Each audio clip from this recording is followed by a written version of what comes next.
Mateus 25. O reino dos céus sempre foi descrito por Jesus de maneiras que despertam não apenas a nossa mente, mas também o nosso coração. Ele usava parábolas para revelar verdades eternas, convidando-nos a refletir sobre a nossa própria vida espiritual. Uma dessas parábolas está em Mateus 25, quando Cristo compara o reino dos céus a 10 virgens que saíram para encontrar o noivo. Imagine essa cena comigo.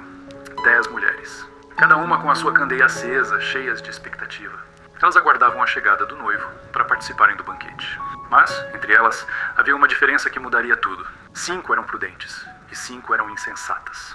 As prudentes levaram não apenas as candeias, mas também azeite em vasilhas extras. Já as insensatas, descuidadas, não se preocuparam com a reserva. Talvez tenham pensado, o noivo virá rápido, não precisamos de tanto preparo. Mas o inesperado aconteceu. O noivo demorou. E enquanto o tempo passava, todas ficaram sonolentas e acabaram adormecendo. E então, à meia-noite, o momento em que ninguém esperava, ouviu-se o grito. Aí vem o noivo! Saiam para encontrá-lo. Imagine o susto, a correria, o coração acelerado. Todas se levantaram rapidamente para ajustar as suas candeias, mas logo veio o desespero. As insensatas perceberam que o óleo estava acabando. Em pânico pediram às prudentes, deem-nos um pouco do azeite de vocês, porque nossas lâmpadas estão se apagando. Mas as prudentes responderam com firmeza, não, pois pode não ser suficiente para nós e para vocês. Vão e comprem azeite para vocês mesmos. Enquanto as insensatas corriam em busca de óleo, o noivo chegou. As que estavam preparadas entraram com ele para o banquete nupcial, e a porta foi fechada. Mais tarde, as insensatas voltaram batendo desesperadamente. Senhor, Senhor, abra a porta para nós. Mas ele respondeu, a verdade é que não as conheço. Que cena forte, meu irmão, minha irmã. Uma parábola que não fala apenas de mulheres com lâmpadas, mas da nossa própria vida espiritual. Jesus conclui com um alerta que ecoa até hoje. Vigiem, porque vocês não sabem o dia nem a hora. Quantas vezes vivemos como as virgens insensatas, deixando para depois o que deveríamos fazer hoje? Quantas vezes pensamos que teremos tempo para buscar mais de Deus, que haverá espaço para nos consagrarmos amanhã? Mas a parábola nos ensina que a vigilância é para agora. O azeite simboliza a presença do Espírito Santo, o combustível que mantém a nossa fé acesa. Não basta ter apenas a candeia, a aparência externa de religiosidade. É preciso ter o óleo da intimidade com Deus. É a oração diária, é a leitura da Bíblia, é a fé viva em Cristo que alimenta a chama dentro de nós. Esse texto nos confronta. Será que estamos preparados para o encontro com o noivo, que é Jesus? Quando a voz ecoar à meia-noite, será que nossas lâmpadas estarão cheias de azeite ou apagadas? O mais impactante dessa parábola é que as insensatas até tinham boa intenção, mas não tinham preparo. Isso nos mostra que não basta apenas dizer que cremos, é necessário viver em vigilância, em fé, em comunhão com Cristo. O reino dos céus não se conquista com improvisos de última hora. Ele é reservado para aqueles que perseveram em manter a chama acesa, dia após dia. Amado irmão, amada irmã, não adie sua entrega a Jesus. Hoje é o tempo de buscar. Hoje é o tempo de se encher do azeite do Espírito. Vigiar não significa viver em medo, mas em esperança, com o coração firmado na promessa do encontro eterno com Cristo. Logo depois de falar sobre as 10 virgens, Jesus contou mais uma parábola.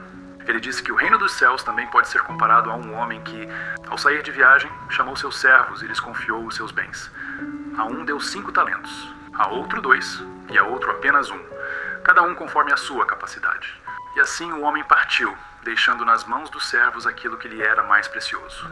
O servo que recebeu 5 talentos não perdeu tempo. Saiu imediatamente, trabalhou, investiu e conseguiu outros 5. Da mesma forma, o que recebeu 2 talentos também agiu com diligência e conquistou mais 2.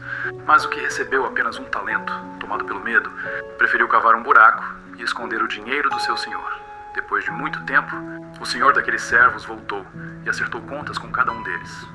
O primeiro se apresentou e disse, Senhor, o senhor me confiou 5 talentos, e aqui estão outros 5 que consegui.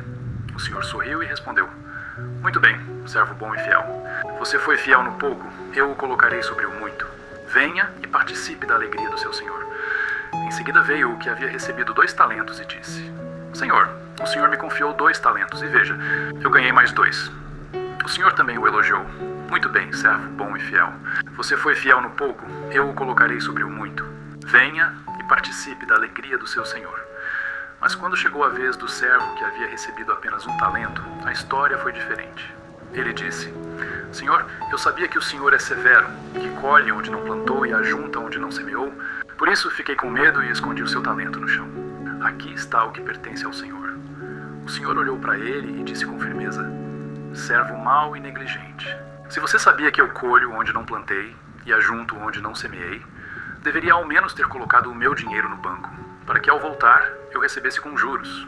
Tirem dele o talento e deem ao que tem 10, pois a quem tem será dado ainda mais, e terá em grande abundância. Mas a quem não tem, até o que tem lhe será tirado. E lancem esse servo inútil para fora, nas trevas, onde haverá choro e ranger de dentes. Essa parábola nos traz uma verdade poderosa. Deus confia em nós, talentos, dons e oportunidades, mas espera que sejamos fiéis e responsáveis com aquilo que Ele nos entrega. Muitos pensam que a parábola fala apenas de dinheiro, mas ela vai muito além. Os talentos representam tudo aquilo que Deus coloca em nossas mãos: o tempo, a vida, a fé, a palavra de Deus, os dons espirituais, as oportunidades de servir e amar ao próximo. Veja como é profundo. Os servos que multiplicaram os talentos ouviram as palavras mais desejadas que qualquer cristão pode escutar. Muito bem, servo bom e fiel. Isso significa que, para Deus, não importa tanto quanto você recebeu, mas sim o que você fez com o que recebeu. O servo que tinha 2 talentos não foi menos valorizado do que o que tinha 5. Ambos foram elogiados da mesma forma, porque ambos foram fiéis. Mas o servo que recebeu apenas 1 talento não foi julgado pela quantidade, e sim pela sua negligência. O medo o paralisou. Ele não confiou, não arriscou, não trabalhou. Enterrou aquilo que havia recebido e acabou condenado como servo inútil. Quantas vezes nós também enterramos os talentos que Deus nos deu? Quantas vezes deixamos de usar nossos dons porque achamos que são pequenos demais ou porque o medo nos impede de agir? Mas a palavra nos mostra que seremos chamados a prestar contas. Essa parábola é um convite e também um alerta. O convite é para que você use o que Deus colocou em suas mãos, por menor que pareça. O alerta é que a omissão, a negligência e o medo podem nos afastar da alegria do Senhor. O reino dos céus é de responsabilidade. Somos chamados a frutificar, a multiplicar, a viver para a glória de Deus. Não basta apenas guardar a fé como um tesouro escondido. Precisamos compartilhar, servir, amar, ensinar, abençoar. Meu irmão, minha irmã, não desperdice o que o Senhor te confiou. Pode ser pouco aos olhos humanos, mas é precioso aos olhos de Deus. Um simples gesto de amor, uma oração feita com sinceridade, uma palavra de esperança compartilhada com alguém pode ser um talento multiplicado, que no grande dia possamos ouvir de Cristo: muito bem, servo bom e fiel. Venha e participe da alegria do seu Senhor. Reflexão: essa passagem nos mostra claramente que a fé não é apenas teoria, palavras bonitas ou boas intenções. A verdadeira fé é expressa em atitudes concretas de amor, compaixão e serviço ao próximo. Perceba como Jesus não fala de grandes obras espetaculares, mas de gestos simples e práticos. Dar de comer, dar de beber, acolher, vestir, visitar. Pequenas ações, mas que têm valor eterno. O detalhe mais profundo é que, ao socorrer o necessitado, estamos servindo ao próprio Cristo. Isso nos lembra que a vida cristã não se resume a frequentar um culto ou conhecer a Bíblia, mas em viver diariamente a fé, de forma prática e amorosa. O julgamento final não será baseado apenas no que dissemos acreditar, mas no que vivemos. As ovelhas, símbolo dos justos, foram aprovadas porque expressaram sua fé em obras de misericórdia. Os bodes, símbolo dos ímpios, foram reprovados porque se omitiram, porque se fecharam em si mesmos. Esse texto também traz uma revelação impactante. O destino eterno não será decidido no último momento da história, mas já está sendo construído hoje, nas escolhas que fazemos, nas oportunidades de amar que abraçamos ou que deixamos passar. O reino preparado desde a fundação do mundo é o destino dos que permanecem fiéis. O fogo eterno, preparado para o diabo e seus anjos, é o destino dos que rejeitam a vontade de Deus. Não existe meio termo, não existe neutralidade. Isso nos chama a uma decisão urgente. De que lado estaremos quando o Filho do Homem vier em sua glória? Aplicação para nós hoje. Quando você ajuda alguém em necessidade, não está apenas fazendo uma boa ação, mas servindo a Cristo.